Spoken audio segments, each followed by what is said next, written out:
Welcome back to Financially Fit with B, where I make personal finance and wealth building make sense for Caribbean Americans.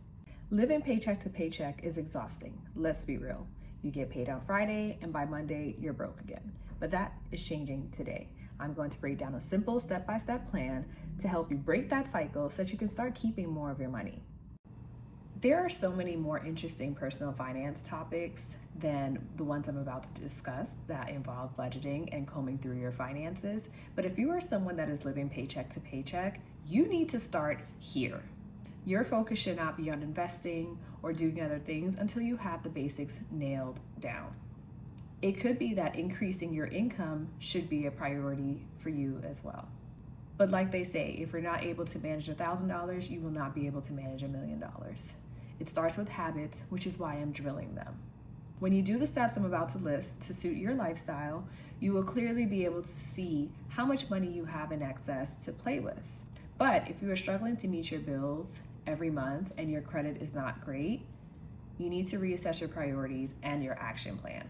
Some of us want to run before we walk, and that is just not the way to build lasting wealth. Okay, so let's get into it. Step 1. It's boring, but powerful. Track your spending. That means every dollar that comes in and every dollar that goes out, I want you to track your spending for one whole month.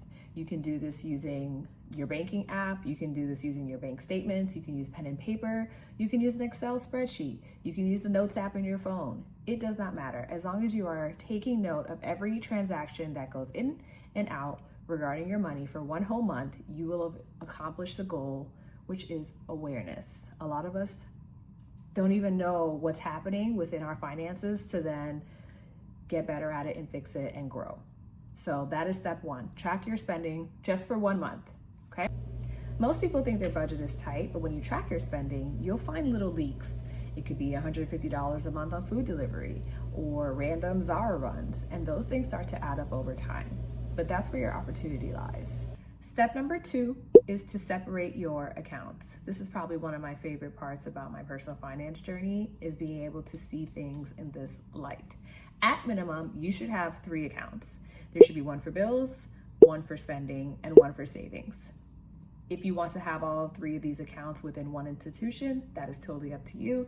If you want to open them up within different banks, that is totally up to you. But you see, when you have all of your money in one pot, you spend as if you think you have it. It's not until you separate your bill money from your brunch money that the control kicks in.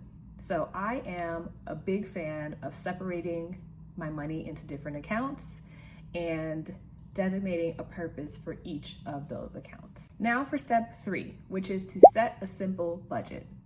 If you are new to this, I recommend going with the 50-30-20 method.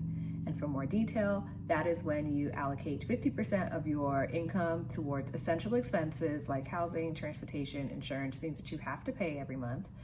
30% towards wants like gym memberships, charitable donations, tithing, the list goes on. 20% towards savings, debt, payoff, and investing. It's clean and it's easy, and it will lay a nice foundation for you to see where your money is going. Here's a quick example of how you would use the 50-30-20 budgeting method. Let's say you bring in $5,000 a month after taxes and deductions are taken out. That means you would have $2,500 to spend towards essential bills like transportation, housing, groceries, insurance, etc. You'd have $1,500 for wants, which could include self-care, shopping, gym memberships, anything of the like.